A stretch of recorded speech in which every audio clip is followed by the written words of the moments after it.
Hello my lovelies and welcome to Talk GCSE by GK Tutoring. I have been creating a lot of videos for you guys if you're taking year 10 marks or year 11 actual GCSEs. It's going to be extremely useful for you, but what helps me and my channel is if you subscribe.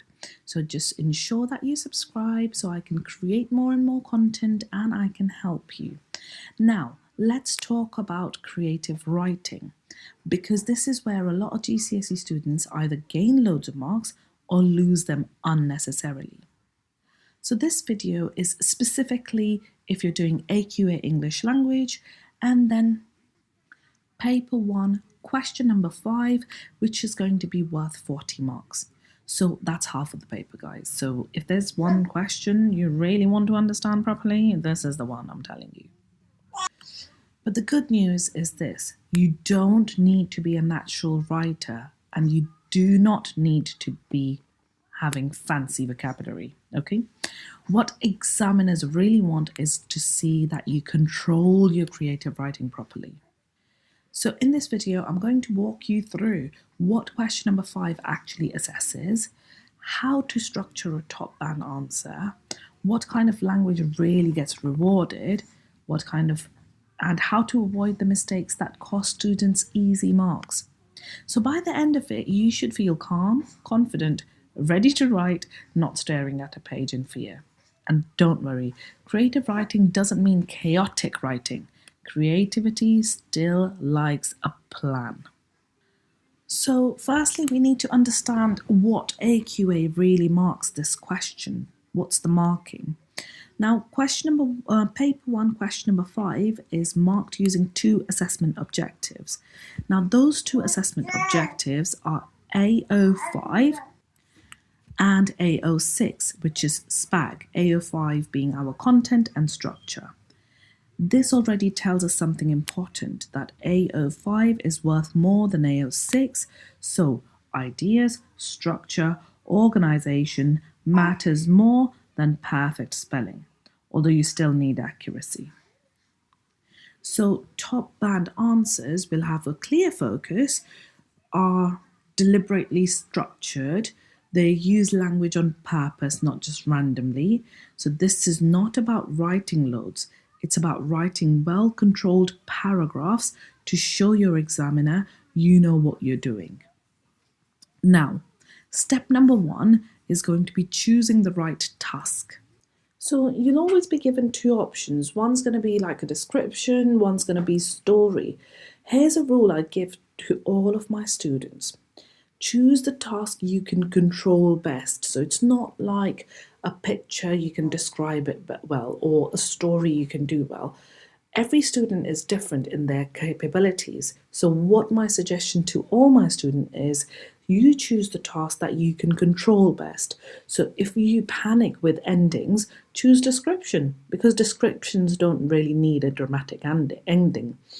If you're comfortable with short narrative, then choose stories, but keep it simple. Do not choose based on what sounds cooler. Choose the one where you can stay calm and organized. Now remember, the examiner is not impressed by chaos. They are impressed by clarity. So, at the beginning, what my suggestion is to always have a plan. Have an overall structure. This is where most marks are won or lost. AQA examiners love writing that has a clear structure, and the safest level, high-level structure is a 4-paragraph model, which has clear beginning, there is a development, there's a shift, and an ending. Going on to the first paragraph, we always need to make sure that we establish the setting properly. It's an opening paragraph, so this sets the mood, the atmosphere, the settings. We start slowly because we want to let the reader settle in. Going on to paragraph 2 is going to be our development. So this is where you zoom in on details, focus on one moment, or use sensory descriptions, use language techniques. This is where your best description usually would go. Going further on to paragraph 3, this is where you're shifting the mood. So something changes, either the mood or the weather or emotion or tension. This shows structural control, which examiners love. There has to be a turning point. And thereafter, we just need to ensure that we end the paragraph, or our last paragraph is calm ending. It's controlled, it's not rushed. The amount of times I have seen students rushing the last paragraph because they've run out of time. You need to stay in control. It needs to be circular. It can be linking back to the opening. Big explosions, dramatic twists really are not needed. Quiet, confident beats, drama every time. Now let's talk about language, and here's a big relief for most students. You don't need loads of techniques. We prefer, or examiners prefer, precise verbs, clear imagery, and a small number of well-used techniques. One strong metaphor is better than 5 forced similes, guys, okay? Going on to sentence variety. Now we need to use paragraphs intentionally. There has to be a paragraph and sentence control. There should be a mixture of long and short long and short sentences, and our paragraphs should be, as I said, intentionally. They should change when something actually changes, not because you've written too much and you want to make a new paragraph. Lastly, which is quite important, so this part is also very important. So AO6 is about capital letters, full stops, all our SPAG, sentence control, etc. Now, we should have